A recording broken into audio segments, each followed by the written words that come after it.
Noah's scream cut through the neighborhood. The wrench slipped from Ray Holloway's hand and clattered across the concrete floor of his garage. He looked up just in time to see his 7-year-old son curled beside the trampoline, both arms wrapped around his side. The laughter had stopped. Every child in the backyard stood frozen. Ray was already running. "Noah!" He dropped to his knees beside him. "What happened?" A little girl pointed toward the trampoline. "He landed on the metal." Ray gently lifted Noah's shirt. A dark bruise was already spreading beneath his ribs. "It's okay, buddy," he said, trying to keep his voice steady. "We're going to the hospital." Noah nodded, but his face had gone pale. When Ray picked him up, the boy didn't even have the strength to wrap his arms around his father's neck. That scared him more than the fall itself. The drive should have taken 12 minutes. Ray made it in 7. Every red light felt like an enemy. He kept glancing into the rearview mirror.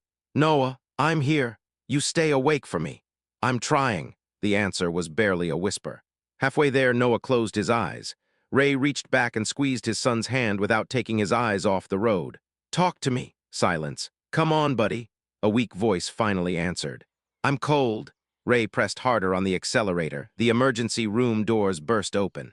"My son's hurt." 2 nurses rushed over with a wheelchair while a trauma physician hurried from the hallway. "What happened?" "Trampoline. He hit the frame." "When?" "About 20 minutes ago." The doctor examined Noah's abdomen. The little boy cried out. That single sound changed the doctor's expression. "Trauma Bay 2. Now, within seconds, Noah disappeared behind swinging doors. Ray followed until a nurse gently blocked his path. "We'll take care of him." "I need to stay with him." "I know. But right now he needs the team." The doors closed. Ray stared at them long after everyone else had walked away.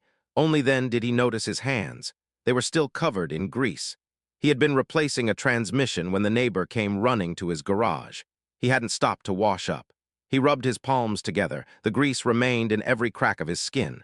Some stains don't disappear with soap. 40 minutes later, a young resident approached. "Mr. Holloway." Ray stood immediately.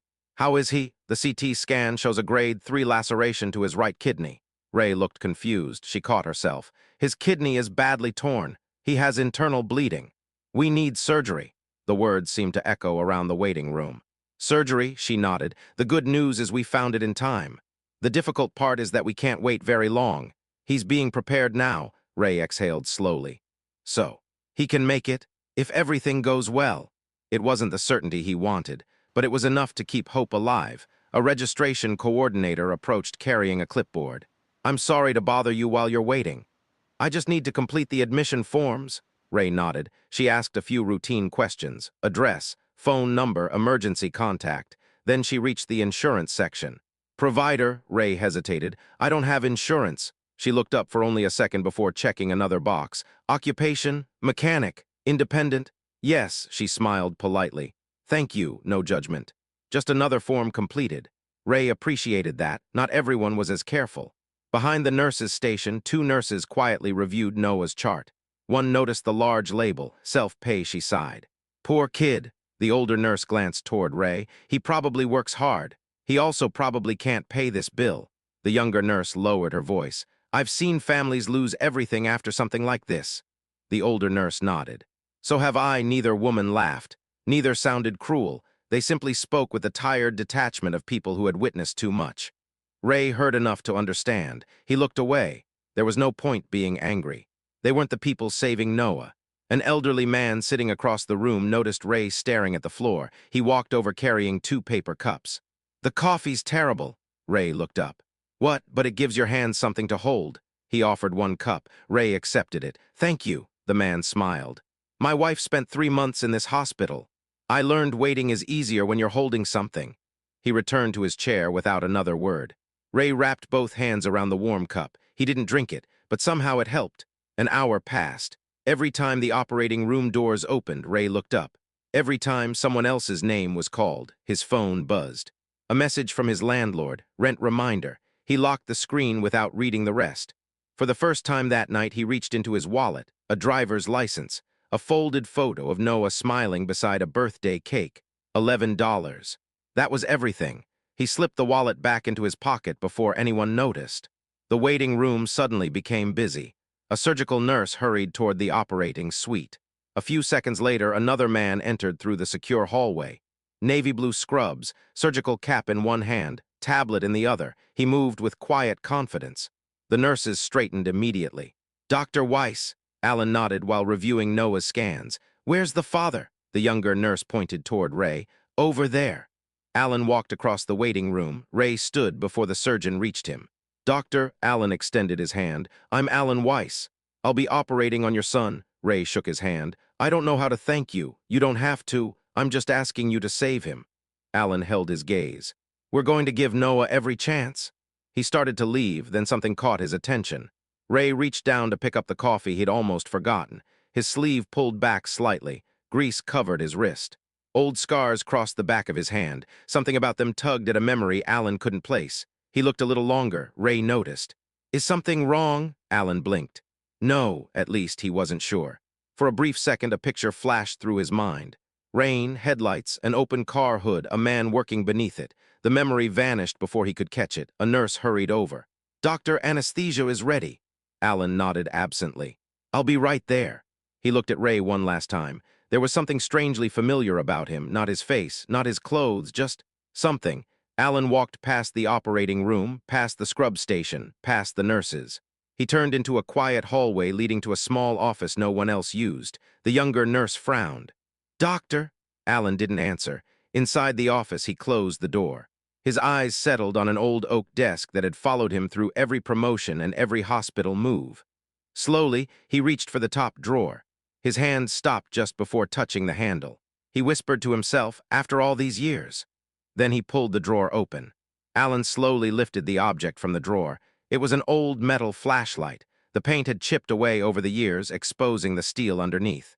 A deep dent marked one side of the handle. Anyone else would have thrown it away years ago. Alan never could.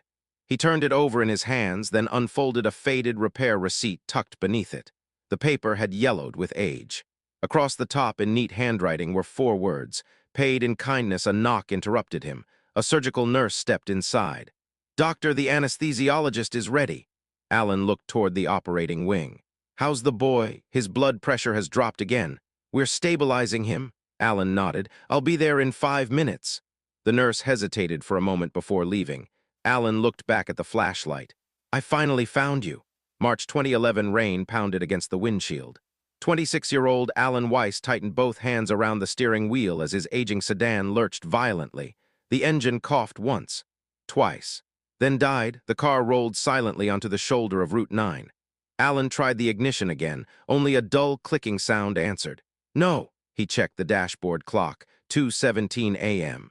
His medical licensing exam started at 8 that morning. Missing it wasn't an option. He stepped outside. Cold rain soaked through his jacket almost immediately. There were no buildings, no gas stations, no lights. Only an empty highway disappearing into darkness. He checked his phone, no signal. He laughed bitterly. Perfect! Cars passed, none stopped. One pickup slowed for a moment. Alan raised his hand hopefully. The driver accelerated away. Another 10 minutes passed, then another. Rainwater ran down the back of his neck. His shoes were completely soaked. He leaned against the car and closed his eyes. For the first time in years, he wondered if maybe this was life telling him to quit. Back in the hospital, Alan slipped the flashlight into his coat pocket. He walked toward the waiting room. Ray still sat exactly where he'd left him. The paper cup of coffee had gone cold. Ray hadn't taken a single sip. A television mounted in the corner played the evening news. No one was watching. Alan stopped before reaching him. Not yet. First, he needed to know if his memory was playing tricks on him. 15 years earlier. A pair of headlights appeared through the rain. Alan barely looked up. He had already watched dozens of cars pass. This one slowed. Brake lights glowed red. The truck reversed until it stopped beside him. The driver's door opened.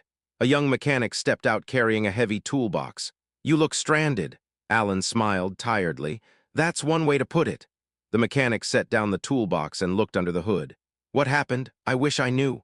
"Good," the mechanic smiled. "Then neither of us has to pretend." Alan laughed. It was the first time he had smiled all night. For nearly 30 minutes, the mechanic worked under the hood. His hands moved confidently through the engine. Grease covered every finger. Alan held the flashlight while the mechanic worked. "You don't have to do this," Alan said. "I know." "So why are you?" The mechanic shrugged. "Because someday it might be me sitting where you are." Alan never forgot that answer. Finally, the mechanic tightened one last bolt. Try it. Alan climbed inside. The engine started instantly. Relief flooded through him. He reached for his wallet. I only have $32. It's everything I've got. The mechanic looked at the money, then gently pushed Alan's hand away. Keep it. I can't. You'll need breakfast before your exam. Alan stared at him. How did you know about the exam? The mechanic nodded toward the passenger seat. Medical textbooks covered it from front to back. Lucky guess. Alan smiled. At least tell me your name. The mechanic picked up his toolbox. Just help somebody when it's your turn. He climbed into the truck. Seconds later, he disappeared into the rain. Alan noticed something lying near the front tire, the flashlight. He grabbed it and ran into the road. Wait, the tow truck never stopped. Its taillights disappeared around the bend. Alan stood alone in the rain, holding a flashlight that didn't belong to him. He had no name, no address, nothing except one sentence. Just help somebody when it's your turn. Present day. Alan reached the waiting room. He looked at Ray again, older now, more tired, gray beginning to creep into his beard. Life had clearly been harder on him than it had been on Alan. Ray looked up. Doctor. Alan studied him carefully. I need to ask you something. Ray nodded. Have we met before? Ray frowned. I don't think so. Alan expected that answer. 15 years changes a face, it changes a voice. Sometimes it even changes a life. He reached into his coat pocket. Slowly, he placed the old flashlight on the chair beside Ray. Ray looked down at it. He picked it up, turned it over once, then again. His thumb paused over the dent in the handle. A strange look crossed his face. He looked back at Alan. Where did you get this? Ray stared at the flashlight in his hands. He rubbed his thumb across the dent in the handle. I know this flashlight, he said quietly. He looked up at Alan. But I don't remember you, Alan smiled. I didn't expect you to. He sat beside Ray. 15 years is a long time. Ray searched his face. I'm sorry. I've helped a lot of people over the years. I wish I could remember. Alan nodded. I know. He reached into his pocket and unfolded the faded repair receipt. The paper trembled slightly in his hand. Maybe this will help. Ray took it. Across the top were 4 handwritten words. Paid in kindness, he frowned. The handwriting meant nothing to him. He slowly shook his head. I'm sorry. Alan wasn't disappointed. He had prepared himself for this. Instead, he asked one simple question. Have you ever worked along Route 9? Ray looked up. Most of my 20s. My old truck broke down every other week out there. Alan leaned forward. It was raining. You stopped for a medical student whose car had died. You fixed his engine. You refused his money. Ray blinked. His eyes narrowed as he searched through memories buried beneath 15 years of work. I helped a college kid once. There were probably dozens. Alan smiled softly. There was only one who kept your flashlight. He placed it back into Ray's hands. Ray looked down again. His fingers slowly tightened around the handle. Then something shifted. His expression changed. The flashlight. He whispered the words to himself. I left it beside the car. Alan nodded. You ran after me. I never heard you. Ray looked back at him. His breathing slowed. You were the student. I was. For a moment, neither man spoke. The waiting room seemed to disappear around them. Then Ray laughed quietly and shook his head. I spent years wondering where this thing went. Alan smiled. I spent years wondering who it belonged to. A nurse hurried through the waiting room. Dr. Weiss. Alan stood immediately. How's Noah? We've stabilized him. But we need to begin now. Alan nodded. He turned back toward Ray. I've wanted to thank you for 15 years. Ray looked confused. For changing a tire? Alan laughed. It wasn't the tire. My scholarship depended on the exam I was driving to that morning. If I missed it, I lost everything. Ray's smile slowly faded. I didn't know. Of course you didn't. You never asked. Alan looked toward the operating room. I made that exam because of you. I finished medical school. I became a trauma surgeon. He looked back at Ray. And tonight, I get the chance to save your son. Ray lowered his eyes. He couldn't find the words. Alan gently placed a hand on his shoulder. You once helped a frightened stranger get where he needed to be. Tonight it's my turn. Without another word, Alan walked toward the operating room. The doors closed behind him. The surgery lasted just over 2 hours. Ray never left his chair. The coffee beside him had gone cold long ago. The flashlight rested in both hands. Every few minutes he turned it over, remembering pieces of that rainy night. A young man soaked to the bone. Medical books covering the passenger seat. $32 folded inside a shaking hand. His own voice saying, help somebody when it's your turn. He smiled to himself. He had forgotten the student. The student had never forgotten him. The younger nurse walked over quietly. She placed a fresh cup of coffee beside Ray. I brought you another one. Ray looked up. Thank you, she hesitated. I owe you an apology, Ray waited. When you came in tonight, I made assumptions. She looked down, embarrassed. I shouldn't have, Ray gave a tired smile. We all do sometimes, she nodded. I'll remember that. She walked away, no speech, no excuses, just a lesson she would carry with her. A little after midnight, the operating room doors opened. Alan stepped into the hallway, removing his surgical cap. Ray stood so quickly his chair tipped backward. For a second, Alan said nothing. Then he smiled. He's going to be okay. Ray covered his face with both hands. The relief hit all at once. He tried to thank Alan. The words wouldn't come. Alan understood anyway. 3 days later, Noah was sitting up in bed coloring superheroes. A woman from the billing office knocked gently before entering. She handed Ray a sealed envelope. His stomach tightened. He opened it slowly. Inside was a hospital statement. Amount due, $0 attached was a short note, covered by the Route 9 fund. Ray looked up. I don't understand, the woman smiled. Dr. Weiss created the fund years ago. He uses it to help families facing emergency surgeries. Ray stared at the paper. He never told me. He rarely tells anyone. 1 week later, Noah was finally going home. As Ray buckled him into the truck, the little boy looked at the flashlight lying on the dashboard. Dad, why do you keep smiling at that old flashlight? Ray looked at it for a moment, then at his son. Because sometimes the smallest things remind us that good people exist. Noah nodded, even if he didn't fully understand. They pulled onto Route 9. About 20 minutes later, traffic slowed. A young woman stood beside a disabled car with its hood open. She looked worried. Cars continued driving past. Ray slowed his truck. Noah looked over. Aren't we going home? Ray smiled. We are. He pulled onto the shoulder, picked up his toolbox, then reached for the old flashlight. Noah watched his father climb out. What are you doing? Ray looked back with a grin. Helping somebody. As he walked toward the stranded driver, Noah noticed something he had never seen before.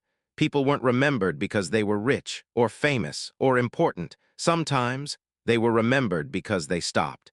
Welcome to Heartverse. We're glad you're here.